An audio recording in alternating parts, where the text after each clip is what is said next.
Many people still love Ice Road Truckers, which is one of the most popular reality TV shows. People loved and respected the show because it showed what cars do on icy roads, because they love the group. A lot of people want to know more about them. Are you ready to learn the story behind the success of Ice Road Truckers and the actors who have died or are in jail? Watch this movie. Are you all set? Let's go. Sixth place goes to Daryl Ward. Daryl Ward was a well-known actor in the group. Ward was an American truck driver and reality TV star who was born on August 13, 1964. That's all Ward has ever done. Drive trucks. Because his family drove trucks, he watched them take care of trucks as a child. That's where Ward grew up.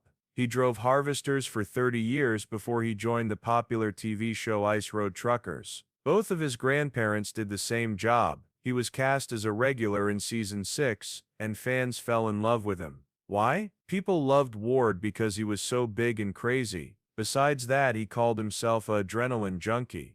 A lot of fans said Ward had a kind heart and would always help other truckers who were in trouble. He wasn't just after money or fame, he was really into what he was doing, and most of all, he loved helping other people. His enemies sometimes got help from him. He wants everything to be okay for everyone. Because of him, the show's numbers went up. He stayed on the show until the 10th season. In addition, Ward would help the local government fight forest fires when he wasn't moving trucks. He was loved by everyone. Their love, though, wasn't enough to stop what happened. Ward died in a terrible plane crash near Rock Creek, Montana, on August 28, 2016. Everyone was saddened by his death. News stories say that Ward and his co-pilot crashed near the Rock Creek airstrip on their way back from the Great American Truck Show in Dallas, Texas. They had taken off from Missoula. He was going with Mark Melitz in a Cessna 182 Skylane with only one engine. People were even more upset when they learned Ward was going to film a documentary-style show about finding plane wrecks. The National Transportation Safety Board jumped into action after his death and looked into that. But they didn't tell anyone about what they found. In the end, they decided that the crash was. Ward loved his family. He had a son and a grandson. His family was crushed when they heard the terrible news of his death. Ward was a nice guy who loved being outside. He liked being outside and doing things like shooting, fishing, camping, riding dirt bikes, and more. People missed him. The neighborhood also felt his loss. He was always willing to help any Tom, Dick, or Harry in town. For example, he once set up a food drive to help Louisianans who were hurt by the flooding in 2016. He freely gave away food and other things he had. Because of this, he was made Grand Marshal of the Truck Parade for the Special Olympics in Nova Scotia, Canada. What he lived by was any road, any load. What a great guy. 5. Art Burke. Also, Art Burke is an interesting guest on the show. I'm going to take these roads and level them out. He became a part of Ice Road Truckers in season 7 and has been in 38 shows since then. Burke did a good job from 2013 to 2017. He quickly became popular with watchers because of how funny and sweary he was. Burke was the type of person who never gave up.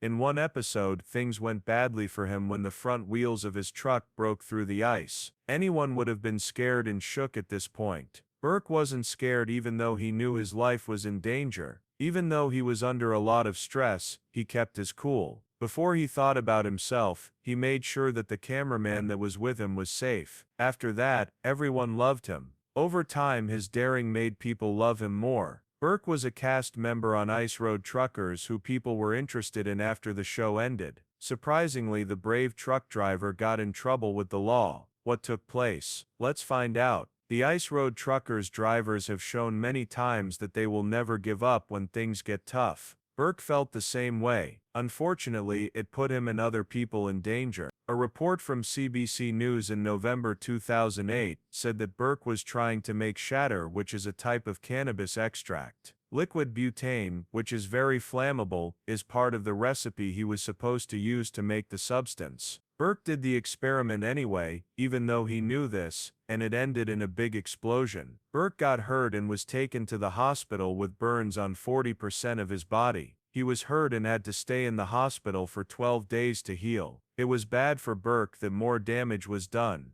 Things were brought to light 2 years after the event. He was charged with arson for not being careful. CBC says that the blast damaged the building where he was living at the time for more than $60,000. Let's find out everything that happened in court. When Burke first admitted to his crime, both the Crown prosecutor and his lawyer suggested that he should be put under house arrest for 18 months. Unfortunately, the judge turned down their request that Burke be able to work while under house arrest and do some of his time in the cab of his truck. The judges then asked the lawyers to explain why they thought that was right. He thought their ideas were too lax and simple. Burke told them that the blast had cost him a lot to help them. Burke also said, "In an instant, everything I had worked for was gone. I'm going to lose everything I saved for retirement." Out of fear, he told the probation officer not to talk to his wife because the whole thing was still making her very upset. There was another day planned, and guess who showed up late?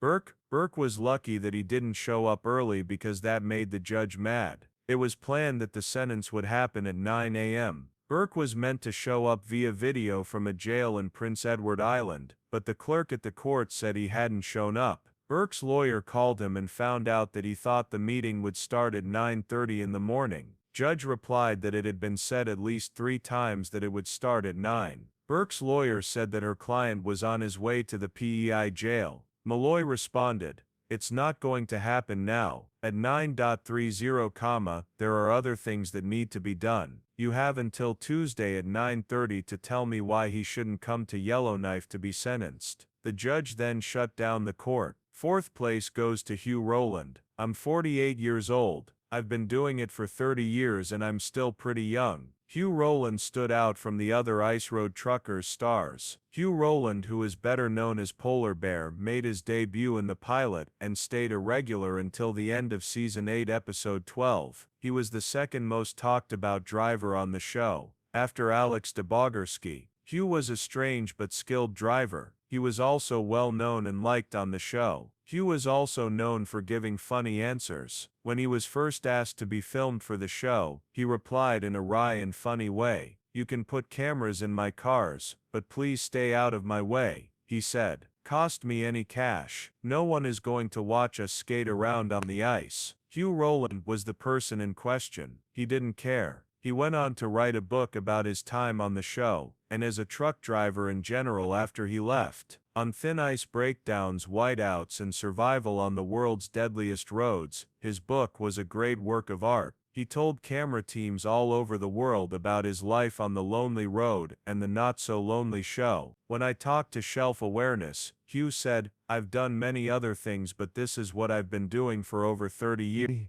I drove for 18 years and built ice roads for 15 years. The rest of the year, I do other trucking and construction work. I work all the time. I do snow stunt driving for the show. I run into snow banks, slide and swing trucks into ditches, because I'm a very good driver." Hugh's life was fun and full of things to do. All of that changed when he was in an accident that took away his bright and beautiful life. Where did Hugh Rowland go? Get ready to learn. A lot of people thought Hugh was tired when he left the show. Some people thought he wanted to begin something new. It's too bad that wasn't the case. Hugh Rowland for very bad reasons. Net Worth Post says that the energetic truck driver had to quit his job because of an accident. One day, Hugh was riding along in the back seat of a car driven by one of the show's directors. He said that Will was driving carelessly. Because he was careless, he and Hugh both went off the road and into a group of trees. Hugh was seriously hurt below the waist. Because the injuries were so bad, he could no longer do his job as a truck driver. This caused him to quit all of a sudden. Hugh was known for having a bad temper, so he wasn't ready to let go. A report from TMZ says that Hugh sued Morrison for his injuries. That's not all. TMZ says the case cost him his marriage as well as his job because of the injuries. The news source said that Hugh's injuries affected his lower body and made it impossible for him to have sexual relations with his wife. They were both very upset about the idea that her husband might not be able to do as well. She needed someone to be with, and the marriage lost all of its meaning for her without that.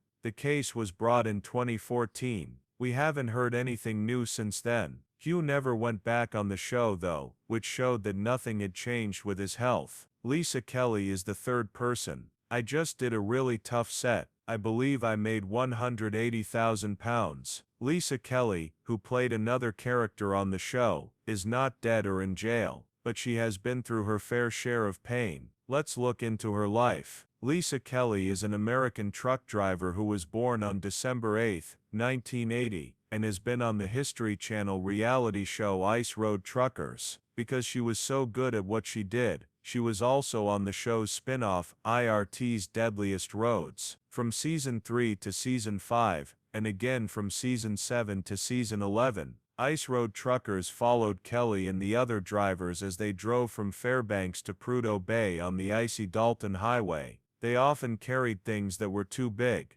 Before Maya Sieber came in Season 5, Kelly was the only female truck driver on the show. Stephanie joined in Season 10 after Maya did. Kelly grew up in Grand Rapids, Michigan. When she was 6 years old, her family moved to Sterling, Alaska to live on a small farm. It was hard for Kelly to grow up. When she went back to Grand Rapids for college, she ended up at Cornerstone, where she learned that she liked driving trucks more than learning. That's how long she stayed in the hospital before she decided it wasn't for her. She left to follow her dream, but it cost her something. It was hard for her to get to the top. Kelly drove a school bus and rode motocross bikes before he joined Ice Road Truckers. She also worked at a pizza place and a gas stop. Kelly won first place in the state for a long time in freestyle motocross. She had tried a lot of different jobs before she decided on one that would last. So she learned how to drive a truck because it looked like a fun job. After her training, she got a job as a driver for Alaskan haulage company Carlisle Transportation. It was hard for her to do the job because she was a woman. Kelly also told more about herself, as I can with the short time I have been given here on Earth. I want to be old and not feel bad about the things I didn't do. For me, living life to the fullest means having big dreams, and then going after them. Being someone I'd want to hang out with is what it means. That you should keep a positive attitude and hope, because there's no point in having a bad. One thing that helped Kelly keep going was this. Because she was a woman, she had to deal with tough problems. Many people looked down on her and didn't treat her with the respect she earned, but she kept going anyway. Then she said, "That's Lisa Kelly, the woman who changed her life, and left her mark on the show with her silent struggles and pain. This needs you. How is he? Gender doesn't matter. This fear and how hard the job is, make many trainees quit. They don't wait until the next day or another season to leave. Some do it right away."